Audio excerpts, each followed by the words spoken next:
જય માતાજી મિત્રો, સ્વાગત છે તમારા બધાને એક મારા નવા વ્લોગ ની અંદર। તો અત્યારે સવાર થઈ ગયું છે, સરસ મજાનો નાઈધન ફ્રેશ થઈ ગયો છું અને શ્રાવણ માસ ચાલે છે તો મારા તમને બધાને હર હર મહાદેવ।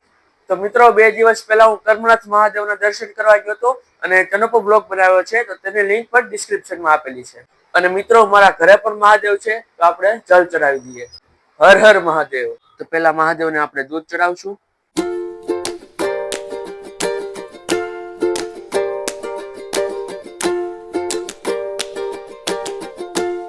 ओम नमः शिवाय, ओम नमः शिवाय, ओम नमः शिवाय।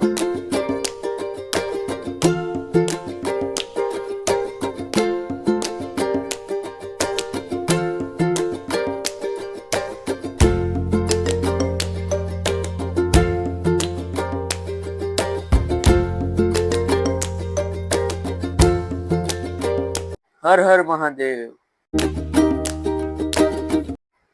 હવે ચડાવીએ મહાદેવને આપણે બીલીપત્ર।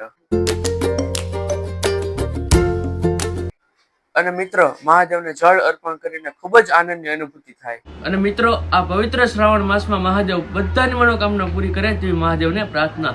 બધાને હર હર મહાદેવ। શું કરે છો મમ્મી? ભાગવત કથા જોઉં છું। મમ્મી આજે શું બનાવવાની? કેમ?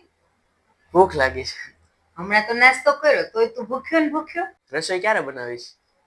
હમણાં ભાગવત કથા થોડી વાર સાંભળી લઉં, પછી હમણાં બનાવું છું દાળ ભાત શાક રોટલી। વાંધો નહીં। તો મમ્મી અત્યારે ભાગવત કથા સાંભળે છે, ત્યાં સુધી હું થોડું ભણી લઉં અને કોલેજનો પ્રોજેક્ટ પણ બાકી છે તો એ બનાવી નાખું।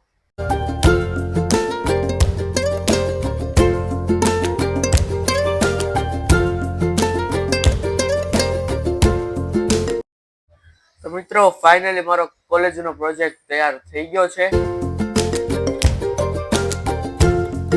પપ્પા આવી ગયા રેકોર્ડિંગ માં? કેવું રહ્યું રેકોર્ડિંગ? બહુ સરસ, બહુ સરસ।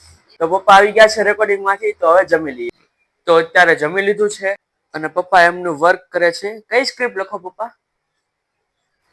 દશામાને ગરબા લખું છું બેટા, દશામાનું વ્રત ચાલુ છે હા। ત્યારે અને શ્રાવણ માસ ચાલી રહ્યો છે એટલે મહાદેવની ધૂન લખું છું। ઓકે ઓકે પપ્પા કન્ટિન્યુ। ઓકે બેટા।